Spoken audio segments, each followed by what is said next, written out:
পূর্ণ মনোযোগ দিয়ে নিজের কাজ করুন, নিজের পথে অগ্রসর হন বা নিজের লক্ষ্য প্রাপ্ত করতে চেষ্টা করুন। তারপর দেখুন কি হয়, কিভাবে উচিত পথে এবং তীব্র গতিতে আপনার লক্ষ্য আপনার কাছেই পৌঁছে যায়।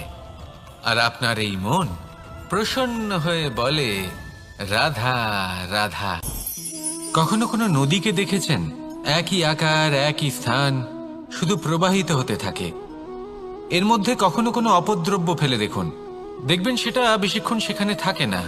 সেটা নদীর সাথে বইতে থাকে আর বয়ে যেতে যেতে সাগরে সমাহিত হয়ে যায়, আর শেষ পর্যন্ত সাগর সেটাকে তটে ফেলে দেয়। কিছুটা এমন হওয়া উচিত আমাদের বিচারধারাও।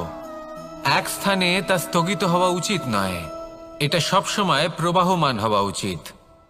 তবেই আমাদের চেতনা, আমাদের মূল্যবোধ এবং আমাদের স্মৃতি, এই তিনটি শ্রেষ্ঠ থাকবে। আর এটাই হলো পুকুর এবং নদীর মধ্যে পার্থক্য। নদীতে জল সবসময় বয়ে চলে, সেই জন্য পবিত্র থাকে, শুদ্ধ থাকে এবং পরিষ্কার থাকে। আর সেখানে এই পুকুরের তলদেশে সব জমা হতে থাকে, আর সেই জন্য তা অপবিত্র হয়ে যায়। তাই সবসময় এই বিচারধারা প্রবাহমান রাখুন। যদি মনে কোনো ভাবনা চলে আসে, সেখানেই থেকে যায় এবং বিদ্যে থাকে, তাহলে তা বের করে দিন, তাকেও বয়ে যেতে দিন, এবং তার যা উত্তর হবে তা সময়ের সাথে আপনার সামনেই চলে আসবে। শুধুই নদীর মতো প্রবাহমান হন আর আমার সাথে ভালোবেসে বলুন, রাধা রাধা।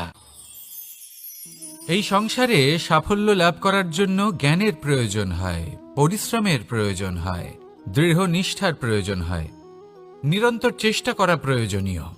কিন্তু আরও কিছু আছে যা অত্যন্ত প্রয়োজনীয় এবং গুরুত্বপূর্ণ। তা হলো ভালো বন্ধু। তাদের থাকা অত্যন্ত প্রয়োজনীয়। যদি ভালো বন্ধু থাকে, তাহলে সময় এলে তারা ঢাল হয়ে আপনাকে সুরক্ষা করবেন। সময় এলে অস্ত্রের মতো শত্রুকে সংহারও করবেন। যদি তিনি জ্ঞানী হন, তাদের মধ্যে সদ্গুণ থাকে, তাহলে এই সব গুণ আপনার মধ্যেও প্রবেশ করবে। তাহলে সাফল্যের জন্য ভালো বন্ধু পাওয়া অত্যন্ত প্রয়োজনীয়। কিন্তু শুধু বন্ধু কেন, ভালো শত্রুও থাকা প্রয়োজনীয়। এবার আপনি ভাববেন, এ আমি কি বললাম?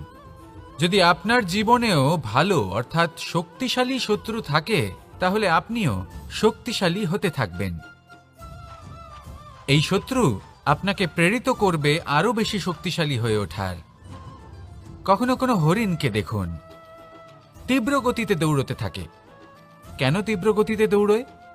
এই কারণে নয় যে কোথাও তার জন্য মধুর ঘাস অপেক্ষা করে রয়েছে, না।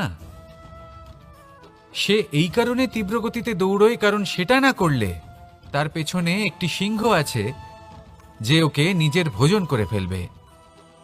তাই জীবনে বিপদ, সংকট, এই সব কিছুও হলো অত্যন্ত গুরুত্বপূর্ণ।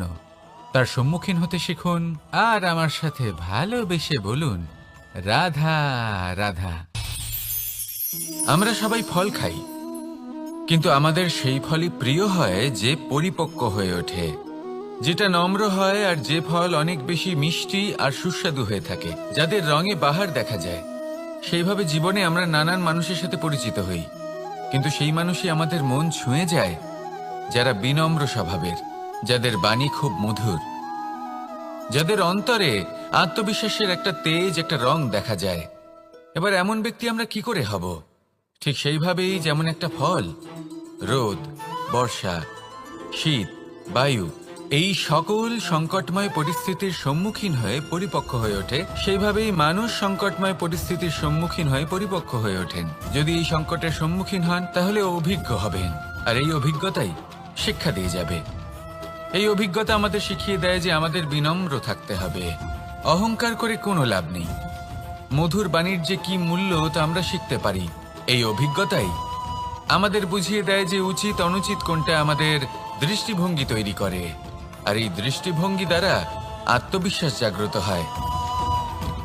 সেই জন্য জীবনে কখনো বিপদ থেকে দূরে পালাবেন না, সেগুলোর সম্মুখীন হন, অভিজ্ঞতা লাভ করুন, তার থেকে শিক্ষা লাভ করুন, এইভাবেই পরিপক্ক হবেন। আসুন আমার সাথে ভালোবেসে বলুন, রাধা রাধা। ধন সঞ্চয় করা সম্ভব, আর সেই জন্য ধন সব থেকে বেশি মূল্যবান সম্পত্তি নয়। এবার আপনি বলবেন, এ আমি কি বলছি? এই ধন খুব মূল্যবান, আমরা সকলে অর্জন করতে ব্যস্ত। সেটা এই কারণ আপনারা জানেন না এই সংসারের সব থেকে বেশি মূল্যবান সম্পত্তি কি।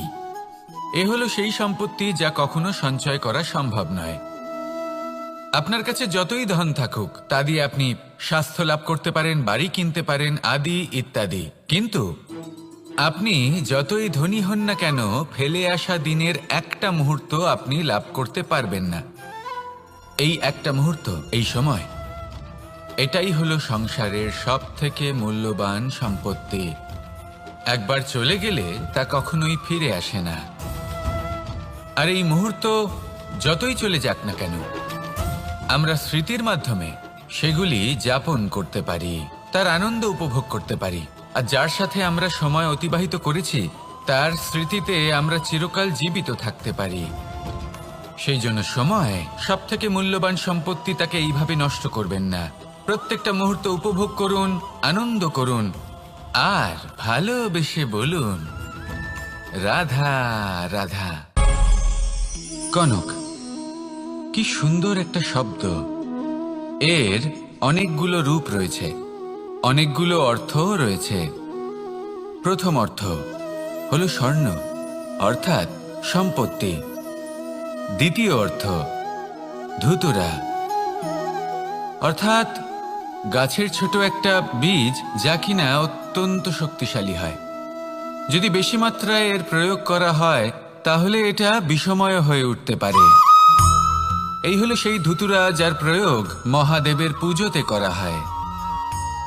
এবার প্রশ্ন হলো এটাই যে এই স্বর্ণ এবং এই ধুতুরার মধ্যে মিল কি রয়েছে। মিল হলো এটাই যে এই দুটোই মানুষকে মত্ত করে তোলে। ধুতুরা মানুষকে তখন মত্ত করে যখন তাকে সেবন করা হয়, কিন্তু স্বর্ণ, ধন, সম্পত্তি, মানুষ এটা যতটাই অর্জন করে নেয় সেটাই যথেষ্ট। এই স্বর্ণ মানুষের ভাবনা চিন্তা করার ক্ষমতাকে বশ করে ফেলে। মানুষ সম্পত্তির লোভে মত্ত হয়ে ওঠে, কারণ যে যত চমৎকারী, যতটা অমূল্য হয় তাকে সামলানো কিন্তু ততটাই কঠিন, তাই না? তাই মনে রাখবেন, ধন, স্বর্ণ, সম্পত্তি এগুলো ধুতুরার থেকেও অনেক বেশি বিষাক্ত হতে পারে। তাই এর ওপর আত্মসংযমের একটা কবচ পরিয়ে রাখবেন এবং বিবেকের শক্তির সাথে এগুলো প্রয়োগ করুন, তবেই কল্যাণ হবে। আসুন আমার সাথে ভালোবেসে বলুন রাধা রাধা। আমার কাছে যশোদা মা যেমন, আমার কাছে দেবকী মা যেমন, আমার কাছে ঠিক তেমনই হলেন গোমাতা।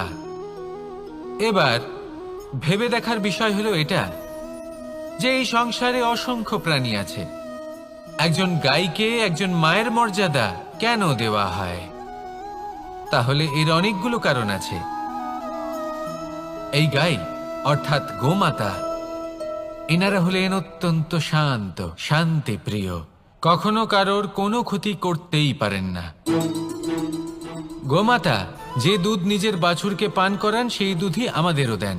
সেই দুধ পান করে আমরা শক্তি লাভ করি। এই দুধ থেকে আমরা মাখন, ঘি, পায়েস এইসব সুস্বাদু খাবার লাভ করি।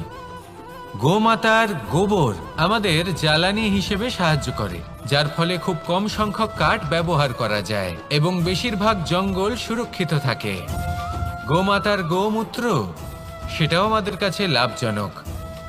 এর দ্বারা আমরা অনেক রোগ থেকে মুক্তি লাভ করতে পারি। গোমাতা যখন একটি বাছুরকে জন্ম দেন তখন সেই বড় হয়ে আমাদের